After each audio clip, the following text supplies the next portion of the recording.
애가 좋아하는데 좀 어떠니? 시어머니의 다정함이 저를 숨막히게 합니다. 혹시 다정한 폭력이라는 말 들어보셨나요? 제 아이의 입술은 지금 피딱지가 앉은 것처럼 검붉게 부어올라 있습니다. 겨우 3살 된 그 여린 입안이 발갛게 익어서 애는 물 한 모금 넘길 때마다 자지러지게 울어대요. 그런데 그 옆에서 우리 시어머니는 뭐라고 하시는 줄 아세요? 아주 인자하게 웃으면서 그 쭈글쭈글한 손으로 아이의 등을 토닥이며 이러십니다. 아이고, 우리 강아지 고생했네. 근데 원래 이렇게 매운 걸 좀 먹어봐야 속이 단단해지는 거야. 너희 아빠도 다 그렇게 컸단다. 그 웃음, 그 목소리, 제 눈엔 그게 사람의 모습이 아니라 제 아이를 천천히 씹어 삼키는 괴물처럼 보였습니다. 어머니, 지금 제 아이 가지고 무슨 짓을 하신 거예요? 이게 정말 사랑이라고 생각하세요? 제가 미친 사람처럼 소리를 지르자 시어머니는 오히려 서운하다는 듯 눈물을 훔치시더군요. 졸지에 저는 어머니의 희생도 모르는 천하의 불효녀가 됐습니다. 하지만 저는 오늘 이 사연을 통해 묻고 싶습니다. 내 아이의 몸이 망가지고 영혼이 갉아먹히고 있는데 효도라는 이름으로 침묵하는 게 정말 맞는 걸까요? 본격적으로 이야기 시작 전 좋아요와 구독 부탁드립니다. 감사합니다. 육아휴직 기간이 끝나가고 제가 처음 복직을 결정했을 때 세상은 제 편이 아니었습니다. 결혼 전엔 촉망받던 대리였지만 출산 후 돌아온 회사는 저를 언제든 애 때문에 튈 준비가 된 시한폭탄 취급했죠. 어린이집은 대기만 수백 명이었고 이름 모를 시터에게 금쪽 같은 내 아이를 맡기자니 뉴스에서 보던 끔찍한 일들이 머릿속을 떠나지 않았습니다. 그때 구원자처럼 나타나신 분이 바로 시어머니였습니다. 남한테 맡겨서 무슨 고생을 시키려고 그러니. 내가 좀 힘들어도 내 손주 보는 게 마음 편하지. 아무 걱정 말고 나가서 돈 벌어라. 이 애미가 다 해줄게. 그날 저는 어머니의 손을 잡고 펑펑 울었습니다. 그땐 어머니가 세상에서 가장 든든한 갑오처럼 보였거든요. 저는 정말 그땐 시어머니가 하늘에서 내려온 천사인 줄 알았습니다. 그래서 남편과 상의해 용돈을 드리기로 했고, 매달 드리는 200만 원의 용돈이 아깝지 않았습니다. 퇴근길에 어머니가 좋아하시는 떡이며 보약이며 바리바리 싸 들고 갔죠. 회사에서 상사한테 깨져도 어머니가 구워주신 생선구이 냄새가 나는 집으로 돌아오면 모든 게 씻겨 내려가는 기분이었습니다. 하지만 그 평화는 아주 천천히 그리고 아주 기괴하게 균열이 가고 있었습니다. 처음에 어머니의 도움은 완벽해 보였습니다. 퇴근하고 돌아오면 집안은 정갈했고 아이는 할머니 품에서 배불리 먹고 곤히 잠들어 있었죠. 하지만 그 평온함은 모래성 같았습니다. 어느 날부터인가 아이의 옷 주머니나 쓰레기통에서 알록달록한 사탕 껍질들이 하나둘 발견되기 시작했습니다. 어머니, 혹시 민준이 사탕 주셨어요? 제가 단 거는 최대한 늦게 먹이자고 말씀드렸잖아요. 애가 아직 어린데 제가 조심스럽게 말을 꺼내면 어머니는 하던 일을 멈추지도 않고 대수롭지 않게 대답하셨습니다. 아이고, 애가 보고 입맛을 그렇게 다시는데 어떻게 안 주니? 한두 개 먹는다고 이 안 썩는다. 너는 애를 너무 기죽여서 키워. 어머니에게 제 부탁은 그저 젊은 엄마의 유난이었고, 어머니의 고집은 자애로운 사랑이었습니다. 제가 세운 규칙들은 어머니의 손을 거치며 하나씩 무력화됐죠. 결정적인 건 식사 시간이었습니다. 어느 주말 다 같이 외식을 나갔을 때였죠. 저희가 간 곳은 매운 낙지볶음으로 유명한 집이었습니다. 이제 3살 된 민준이가 먹을 수 있는 건 아무것도 없었기에 저는 미리 집에서 아이용 국과 반찬을 따로 챙겨갔습니다. 그런데 제가 잠시 화장실을 다녀온 사이 충격적인 장면을 목격했습니다. 어머니가 새빨간 낙지볶음 양념이 잔뜩 밴 콩나물을 물컵에 대충 휘휘 저어 아이 입에 넣어주고 계시더군요. 아이는 맵다고 발을 동동 구르며 헉헉대고 있었고요. 어머니, 지금 뭐 하시는 거예요? 민준이 이거 못 먹어요. 놀라서 달려가 아이를 뺏어 들자. 어머니는 오히려 젓가락을 탁 내려놓으며 불쾌한 기색을 내비치셨습니다. 아니, 물에 다 씻어서 줬는데 왜 그렇게 소리를 지르고 난리니? 옆 테이블 사람들이 다 쳐다보잖니. 애가 하도 잘 받아먹길래 좀 준 거 가지고. 너희 남편은 돌 때부터 김치 씻어서 다 먹였어. 그래도 저렇게 건강하게만 잘 컸다. 그놈의 나 때는과 남편의 어린 시절. 어머니에게 현재의 내 아이는 존재하지 않았습니다. 오직 당신이 키워낸 과거의 아들만 투영되어 있을 뿐이었죠. 그날 이후 집안 공기는 묘하게 달라졌습니다. 제가 퇴근하면 아이는 할머니 뒤로 숨었고, 어머니는 그런 아이를 품에 안고 제 눈치를 보며 속삭이셨습니다. 민준아, 할머니가 최고지? 엄마 오니까 무섭지? 우리 아까 먹은 거 엄마한테는 비밀이야? 그 맑은 웃음 뒤에 숨겨진 비밀들. 제가 없을 때 아이가 무엇을 먹고 어떤 대우를 받는지 알 수 없다는 공포가 밀려왔습니다. 제가 아이를 위해 사다 둔 유기농 간식은 구석에서 썩어가고 있었고, 아이의 변 상태는 날이 갈수록 나빠졌습니다. 밤마다 배가 아프다며 보채는 아이를 달래며, 저는 시어머니와 싸우는 게 아니라 보이지 않는 거대한 과거의 육아 방식과 전쟁을 치르는 기분이었습니다. 가장 괴로운 건 남편의 태도였습니다. 우리 엄마가 하루 종일 고생하시는데 당신이 좀 참아. 사탕 좀 먹였다고 애가 어떻게 되는 것도 아니잖아. 당신 너무 예민해. 집안에 제 편은 아무도 없었습니다. 저는 아이를 위해 원칙을 지키려는 엄마가 아니라 평화로운 고부 관계를 망치는 히스테릭한 여자로 몰리고 있었습니다. 어머니의 다정한 무시는 날카로운 칼날이 되어 제 심장을 조금씩 도려내고 있었고, 저는 어느새 폭발 직전의 시한폭탄처럼 위태롭게 하루하루를 버티고 있었습니다. 어느 밤 집안의 공기는 평소와 달랐습니다. 아들 민준이가 자다 말고 자지러지게 비명을 지르기 시작했거든요. 단순히 배가 아파서 우는 소리가 아니었습니다. 숨을 들이마실 때마다 꺽꺽거리는 쇳소리가 났고, 아이의 얼굴은 순식간에 보라색으로 변해갔습니다. 급하게 불을 켜고 아이의 상태를 본 순간, 저는 비명을 지를 뻔했습니다.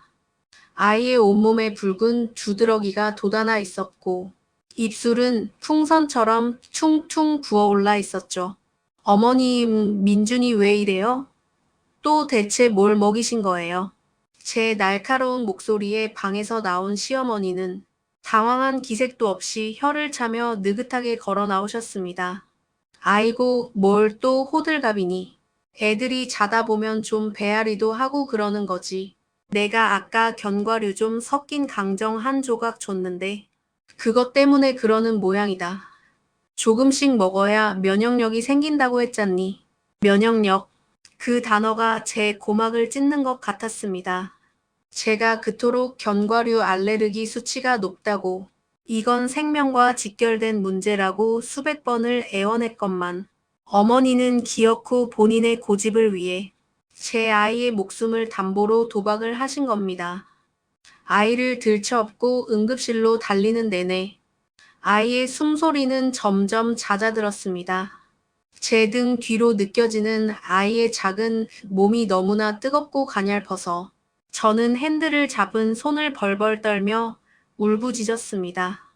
응급실에 도착해 아이가 산소호흡기를 끼고 긴급 처치를 받는 동안 저는 차가운 복도 바닥에 주저앉았습니다. 뒤늦게 택시를 타고 온 어머니는 옆에서 요즘 애들은 왜 이렇게 약하냐며 끝까지 며느리 탓, 요즘 세상 탓을 하더군요. 그때 제 안에서 무언가 지독하고 냉정한 것이 깨어났습니다. 저는 떨리는 손으로 휴대폰을 꺼내 녹화 버튼을 눌렀습니다. 그리고 담당 의사 선생님을 붙잡고 간곡히 부탁드렸죠. 선생님, 지금 이 아이 상태가 정확히 어떤 건지 보호자가 다 들을 수 있게 다시 한 번만 설명해 주세요. 의사 선생님의 목소리는 응급실 복도에 서늘하게 울려 퍼졌습니다. 보호자분들, 이거 정말 큰일 날 뻔했습니다. 아나필락시스 쇼크예요. 아이에게 알레르기 유발 물질을 억지로 먹이는 건 이건 실수나 사랑이 아닙니다. 명백한 아동학대예요. 한 번만 더 이런 일이 생기면 병원 매뉴얼대로 경찰에 신고할 수밖에 없습니다. 의사의 서슬퍼런 경고가 제 휴대폰에 고스란히 담겼습니다. 그제야 어머니의 얼굴이 흑빛이 되어 입을 다무시더군요. 저는 그 옆모습을 보며 속으로 피눈물을 삼켰습니다.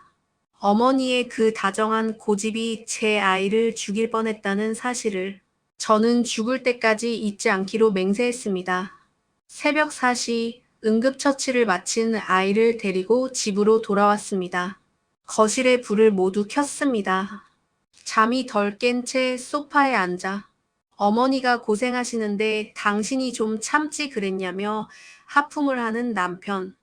그리고 억울하다는 듯 눈물을 훔치는 시어머니. 그 두 사람을 보며 저는 결심했습니다. 어머니, 그리고 여보, 내 말 똑똑히 들어. 제 목소리는 평소보다 훨씬 낮고 차가웠습니다. 저는 먼저 시댁 단체 카톡방을 열었습니다. 평소 저를 예민한 며느리라며 뒷담화하던 고모들과 시누이들이 다 있는 곳이었죠. 저는 아무 말 없이 응급실에서 찍은 의사 선생님의 영상과 아이의 처참했던 몰골을 담은 사진을 올렸습니다. 단톡방이 발칵 뒤집히고 어머니의 휴대폰이 요란하게 울리기 시작했지만 저는 그 휴대폰을 빼서 바닥으로 내팽개쳤습니다. 어머니, 이제 끝났어요. 어머니가 그렇게 자랑하시던 나 때는 시계 육아. 오늘 제 아이 잡을 뻔했습니다. 의사 선생님이 신고한다는 거 제가 간신히 말렸어요. 앞으로 민준이한테 조금이라도 문제 생기면 이 영상이 증거가 될 겁니다. 남편이 옆에서 당황한 듯 제 팔을 잡았습니다. 아니, 그래도 우리 엄마한테 이건 너무한 거 아냐? 엄마가 일부러 그러신 것도 아니고. 저는 남편이 손을 거칠게 뿌리쳤습니다. 당신도 선택해. 매달 어머니께 보내드리던 생활비 200만 원. 그 돈으로 전문 베이비시터 고용할 거야. 어머니는 오늘 당장 댁으로 가세요. 그리고 이 집 비밀번호 바꿀 거예요. 다시는 연락 없이 올 생각하지 마세요. 어머니는 바닥에 주저앉아 통곡을 하셨습니다. 내가 너희를 어떻게 키웠는데, 내가 얼마나 고생하며 애를 봐줬는데. 하지만 저는 눈 하나 깜짝하지 않았습니다. 어머니가 고생하신 거 알아요. 그래서 매달 그 큰 돈 들였던 거고요. 하지만 어머니의 방식이 제 아이를 죽이고 있다면 그건 더 이상 도움이 아니라 폭력입니다. 손주가 보고 싶으시면 나중에 제가 허락한 장소에서 면회하듯 보고 가세요. 마지막으로 남편을 쳐다봤습니다. 당신 어머니 따라가고 싶으면 지금 같이 나가. 이혼 서류는 내일 당신 회사로 보내줄게. 내 아이를 지키기 위해서라면 나는 남편도 시부모도 다 버릴 수 있어. 내 대답은 여기까지야. 남편은 아무 말도 못한 채 입만 벙긋거렸고 어머니는 결국 그 새벽에 짐을 싸서 쫓기듯 집을 나가셨습니다.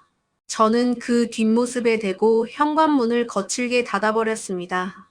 나쁜 며느리가 되어도 좋았습니다.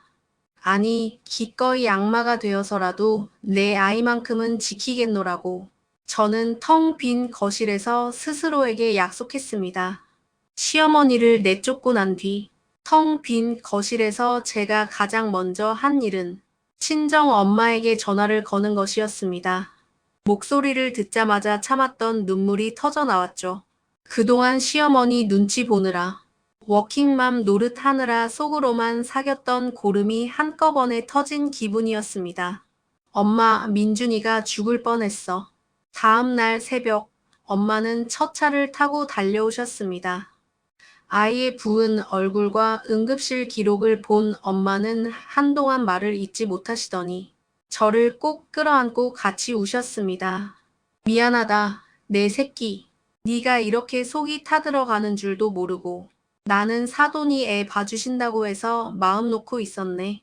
오죽했으면 네가 그 순한 성격의 시어머니를 내보냈겠니?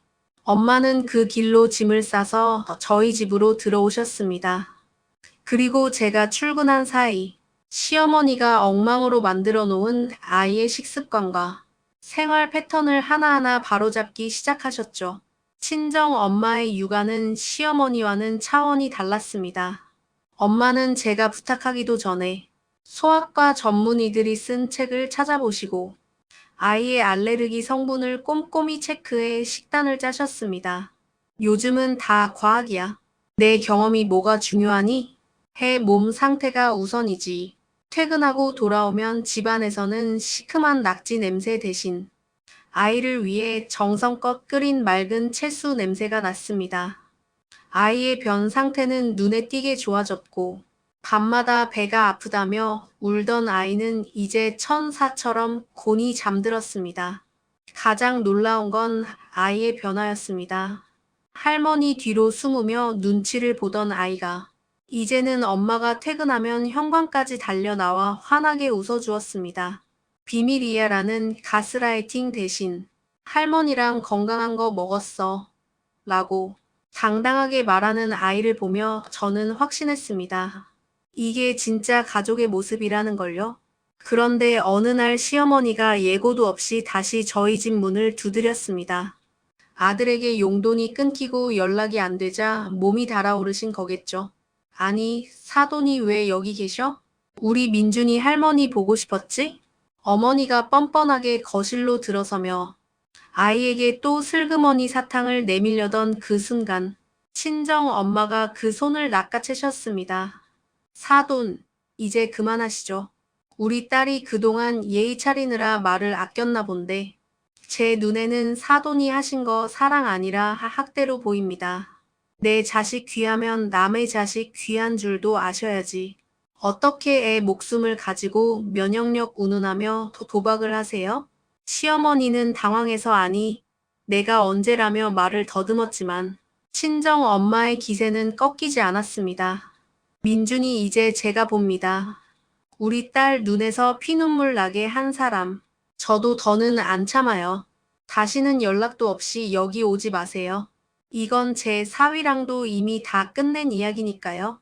시어머니는 결국 친정 엄마의 썩을 퍼런 기세에 눌려 제대로 대꾸도 못하고 쫓겨나셨습니다.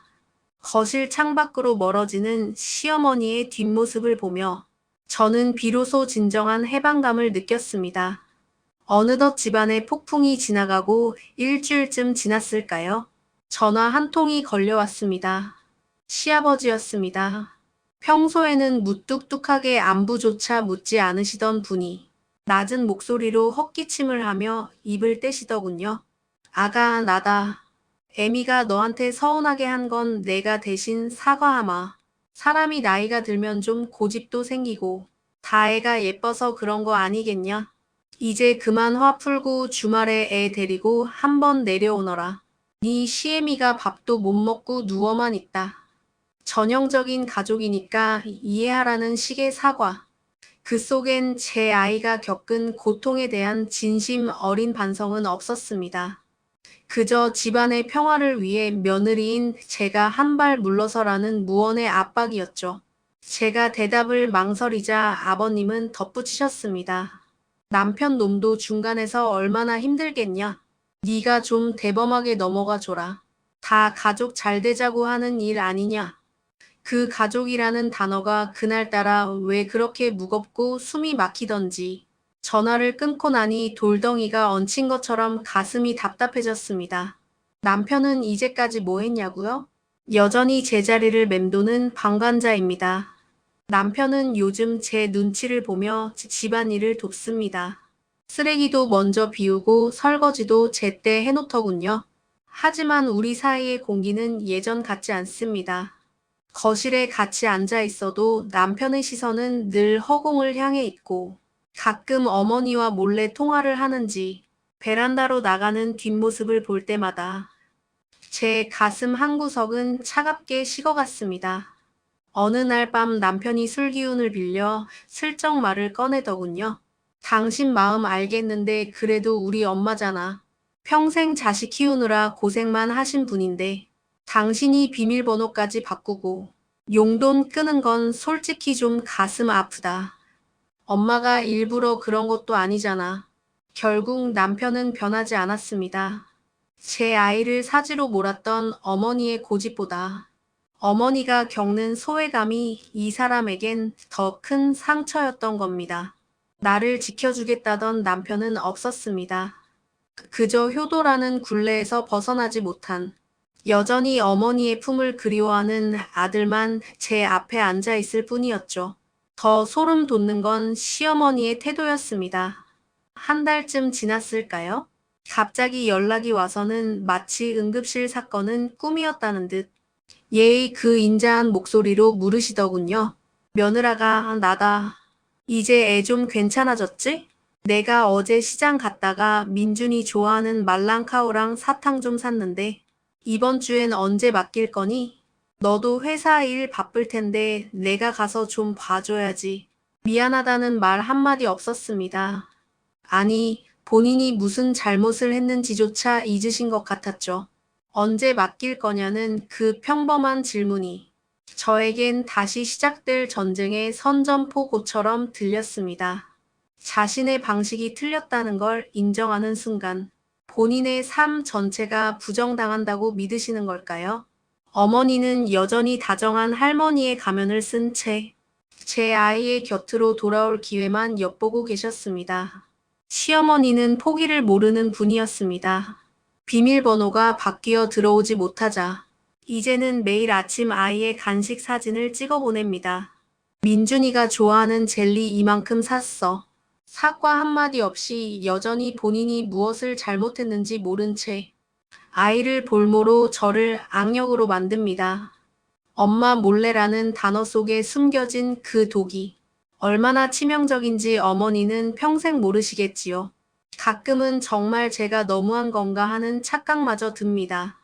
가족이라는 이름의 굴레는 이토록 끈질기고 질척거립니다. 하지만 가장 마음이 아픈 건 친정 엄마였습니다. 멀리 지방에 사시는 엄마는 제 전화를 받고 한달음에 달려와 한 달 넘게 아이를 봐주셨지만 엄마에게도 엄마의 삶이 있었습니다. 관절이 좋지 않은 엄마가 아이를 안고 끙끙거리는 모습을 볼 때마다 제 죄책감은 커져만 갔죠. 엄마, 이제 내려가 봐. 나 시터 구해서 괜찮아. 거짓말이었습니다. 믿을 만한 시터 구하기는 여전히 하늘의 별 따기였고 월급의 절반을 쏟아부어도 마음 한구석은 늘 불안했습니다. 엄마가 짐을 싸서 기차역으로 향하던 날, 저는 엄마의 작아진 뒷모습을 보며 몰래 눈물을 훔쳤습니다. 친정 엄마가 떠난 빈자리는 시어머니의 압박과 남편의 방관으로 채워졌습니다. 시어머니를 내쫓고 남편에게 경고를 날렸을 때 모든 게 끝난 줄 알았죠. 하지만 현실은 그리 녹록지 않았습니다. 저는 여전히 부모로서의 원칙과 자식으로서의 도리, 그리고 워킹맘이라는 현실의 삼각지대 안에서 길을 잃은 채 서 있습니다. 캄캄한 밤 아이의 새근거리는 숨소리를 들으며 다짐합니다. 세상이 나를 독한 년이라 손가락질하고 가족들이 나를 예민한 여자로 몰아세워도 나는 결코 예전으로 돌아가지 않겠다고. 저는 나쁜 엄마가 되기로 했습니다. 응급실에 그 소란스러웠던 소음이 잦아들고 나면 평화가 찾아올 줄 알았는데 제 앞에 남겨진 건 정막보다 더 무거운 고립이었습니다. 아이를 품에 안고 거실에 앉아 있으면 가끔 그런 생각이 듭니다. 이 집에서 제가 지키고자 했던 건 무엇이었을까? 내 아이의 건강이었을까? 아니면 무너져가는 제 마지막 자존심이었을까? 시어머니를 내쫓고 비밀번호를 바꾸던 그 순간이 서늘한 감각이 아직도 손끝에 남아있는데 정작 제가 마주한 건 승리의 쾌감이 아니라 벼랑 끝에 혼자 서 있는 듯한 외로움뿐입니다. 남편은 이제 제게 화를 내지도 않습니다. 그저 저를 투명인간 취급하며 마치 제가 이 가정을 파탄낸 장본인인 양무원의 형벌을 내리고 있죠. 그 침묵 속에서 저는 매일 밤 스스로에게 묻습니다. 내가 정말 너무한 걸까? 그저 아이를 지키려던 것뿐인데, 왜 나는 가장 가까운 사람에게조차 괴물이 되어야 할까? 시어머니는 여전히 인자한 할머니의 가면을 쓰고 제 주변을 맴돕니다. 사과 한마디 없이 마치 아무 일도 없었다는 듯 건네는 그 다정한 안부 전화가 저에게는 세상 그 어떤 욕설보다 더 잔인하게 느껴집니다. 본인이 휘두른 그 무식한 확신이 한 아이의 숨통을 조였다는 사실을 어머니는 평생 인정하지 않으시겠죠. 그 천진난만한 뻔뻔함 앞에서 제가 할 수 있는 건 그저 더 독하게 마음을 닫아거는 것뿐입니다. 이제 저는 결심했습니다. 착한 며느리 이해심 넓은 아내 같은 가식적인 껍데기는 집어던지기로 했습니다.